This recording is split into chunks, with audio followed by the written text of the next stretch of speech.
आगे देखो नेक्स्ट क्या है, रोम्बस। रोम्बस क्या है, देखो रोम्बस की क्या होती है, ऑल साइड्स इक्वल होती हैं, ठीक है।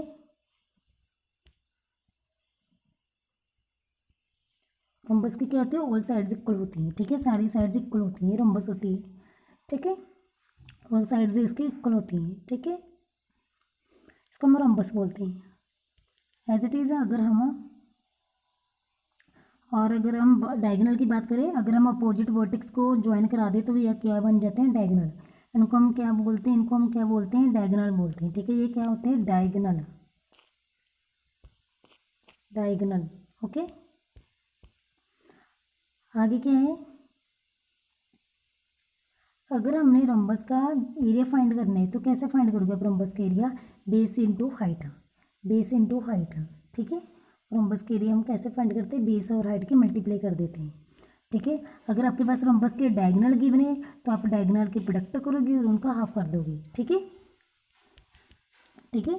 जैसे कि आपके पास एक रोम्बस है, ठीक है, रोम्बस है, आपको इस इन डायगोनल की लेंथ पता है, तो आप इन दोनों डायगोनल की लेंथ को, जैसे सपोज करो हमने इसका D1 लेट कर लिया, इसको हमने D2 लेट कर लिया, तो D1 और D2 की मल्टीप्लाई कर देंगे और फिर उनको हाफ कर देंगे, तो क्या मिल जाएगा, एरिया ऑफ रोम्बस, ठीक है, अगर डायगोनल गिवन हो। उसके बाद है स्क्वायर। स्क्वायर क्या होती है,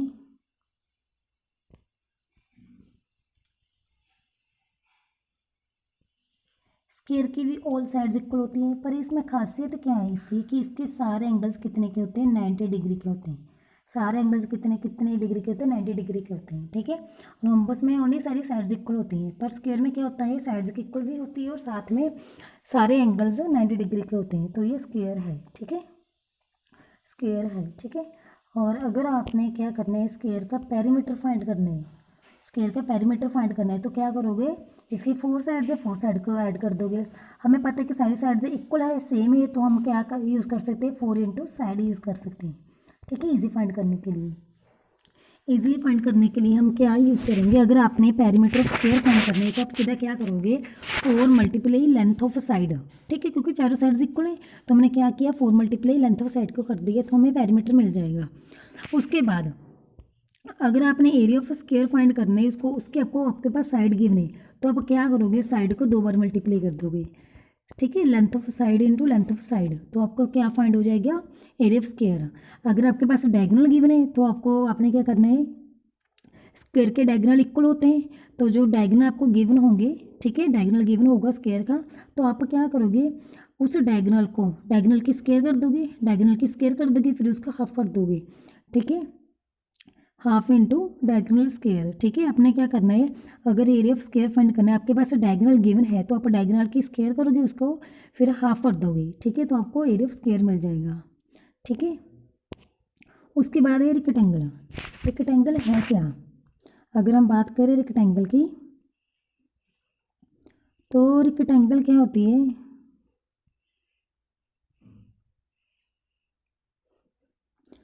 रेक्टेंगल क्या होती है, इसकी अपोजिट साइड्स इक्वल होती हैं, ठीक है, जैसे ये साइड इक्वल होगी इसके और ये साइड होगी इसकी इक्वल होगी, ठीक है, अपोजिट साइड्स इक्वल होती है एंड सारे एंगल इसके भी कितने के होते हैं, 90 डिग्री के एंगल होती है, तो इसको हम क्या बोलेंगे, रेक्टेंगल, ठीक है। रेक्टेंगल की अपोजिट साइड इक्वल होती है, ठीक है, ठीक है, जैसे ये लेंथ होगी दोनों, ये होगी ब्रेथ दोनों, ठीक है। आगे देखो, अगर आपने ये पेरीमीटर ऑफ रेक्टेंगल फाइंड करना है, ठीक है, तो कैसे फाइंड करोगे, पेरीमीटर ऑफ रेक्टेंगल क्या होते हैं, 2 इंटू लेंथ प्लस ब्रेथ। देखो मैंने भी बताया कि ये क्या है, रेक्टेंगल है, ठीक है, इसकी ये है लेंथ, ये है लेंथ, ये है ब्रेथ, ये है ब्रेथ, इसमें 2 लेंथ है 2 ब्रेथ है, तो अपने क्या करना है, इसलिए मैंने बाहर 2 लिखा है, ठीक है, 2 इंटू लेंथ प्लस ब्रेथ। आपने क्या करना है, लेंथ और ब्रेथ को ऐड करना है, फिर उसको 2 के साथ मल्टीप्लाई कर देना है, तो आपको इसका क्या फाइंड हो जाएगा, पेरीमीटर फाइंड हो जाएगा रेक्टेंगल का। और उसके बाद अगर आपने रेक्टेंगल का एरिया फाइंड करना है, तो एरिया फाइंड करने के लिए आप क्या यूज़ करोगे, लेंथ इंटू ब्रेथ, लेंथ और ब्रेथ के मल्टीप्लाई कर दोगे तो आपको क्या फाइंड हो जाएगा, एरिया ऑफ रेक्टेंगल, ठीक है। आगे देखो, आगे क्या है, सर्कल। सर्कल, अगर हम सर्कल की बात करें तो ये है सर्कल, ठीक है। अब देखो सर्कल का ये क्या है, अगर हम सेंटर, ठीक है। सर्कल क्या होते हैं, एक सेंटर, सर्कल ले लिया हमने, इसका एक सेंटर ले लिया, ठीक है।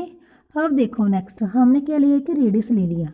रेडियस क्या होगा, जो वो लाइन सेगमेंट जो क्या करेगी सर्कल की बाउंड्री को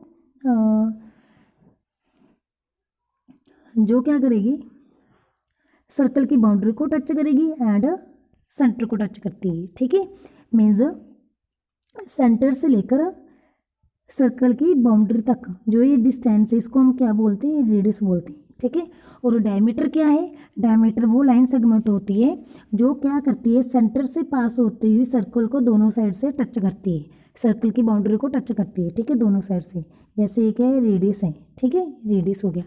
उसके बाद जो इसका डायमीटर होता है, ठीक है, अब ध्यान से सुनो, ये क्या है इसका रेडियस, ठीक है, ये क्या है इसका रेडियस, इसको मैंने आर के साथ लिखा, ठीक है। और उसके बाद देखो ये क्या है इसका डायमीटर, जिसको मैंने डी के साथ लिखा, ठीक है। जो डायमीटर होता है इसको हम क्या बोलते हैं, लॉन्गेस्ट कोड। सर्कल की क्या बोलते हैं हम, लॉन्गेस्ट कोड, सबसे बड़ी कोड होती है लॉन्गेस्ट कोड, ठीक है, सबसे बड़ी कोड होती है। उसके बाद देखो, ठीक है, इसके बाद देखो अगर आपने सर्कल का सर्कमफेरेंस फाइंड करना है, सर्कमफेरेंस का मतलब क्या है इसका, ये जैसे हमने क्या लिया, ये सर्कल ले लिया, सर्कल की जो बाउंड्री है ये बाउंड्री है, ठीक है, जो इसका सर्कमफेरेंस, इसको हम क्या बोलते हैं, सर्कमफेरेंस बोलते हैं, इसको क्या बोलते हैं हम, इसका सर्कमफेरेंस बोलते हैं, ठीक है। ये क्या है, सर्कमफेरेंस, घेरा मीन्स, ठीक है, ठीक है। तो सर्कमफेरेंस आपने फाइंड करना है सर्कल का, तो उसका फॉर्मूला क्या यूज़ करोगे, अब 2πr, ठीक है, आर मीन्स रेडियस, इसकी वैल्यू आपको गिवन होगी, पाई की वैल्यू क्या यूज़ करोगे 22.7, ठीक है। अगर आपको गिवन है 3.14 तो आप वो यूज़ करोगे, जो आपको पाई की वैल्यू गिवन होगी आप वो यूज़ करोगे। अगर पाई की वैल्यू गिवन नहीं है तो आप 22/7 यूज़ कर सकते हो, ठीक है, तो आप ये यूज़ करोगे, ठीक है। तो अगर आपने सर्कल का सर्कमफेरेंस फाइंड करना है तो आप क्या यूज़ करोगे, 2πr, ठीक है, 2πr, पाई की वैल्यू क्या पुट करोगे, अगर नहीं गिवन है 22/7, आर की वैल्यू आपको गिवन होगी, ठीक है। उसके बाद अगर आपने सर्कल का एरिया फाइंड करना है, ठीक है, सर्कल का एरिया फाइंड करना है, जैसे ये सर्कल है आपने ये फाइंड करना है, ठीक है, आपने ये सारा हिस्सा फाइंड करना है, ये एरिया, ठीक है, आपने ये सर्कल का एरिया फाइंड करना है, तो आप क्या करोगे, सर्कल का एरिया फाइंड करने के लिए आप क्या करोगे, क्या फॉर्मूला इसका, πr², पाई की वैल्यू 22/7, अगर नहीं गिवन है तो ये यूज़ करोगे, और रेडियस आपको गिवन होगा, ठीक है। उसके बाद क्या है, circumference of semi circle, semi circle का मतलब क्या है, हाफ सर्कल, पूरा सर्कल नहीं, उसका हाफ, ठीक है, ठीक है, सर्कल का हाफ, ठीक है। जैसे ये क्या हो गया, सेमी सर्कल है ये, ठीक है। सेमी सर्कल का अगर आपने सर्कमफेरेंस फाइंड करना है, सेमी सर्कल का अगर आपने सर्कमफेरेंस फाइंड करना है तो कितना होगा, वो πr होगा, ठीक है, πr यूज़ करोगे, ठीक है। अगर एरिया फाइंड करोगे सेमी सर्कल का तो क्या करोगे, πr² का हाफ कर दोगे, ठीक है, πr²/2, ओके, ठीक है। आज की क्लास में इतना ही, आई होप आपको अच्छे से समझा आ गया होगा। अगर आपको क्लास अच्छी लगी हो तो चैनल को सब्सक्राइब करें, वीडियो को लाइक करें एंड शेयर करें। Okay, thanks for watching.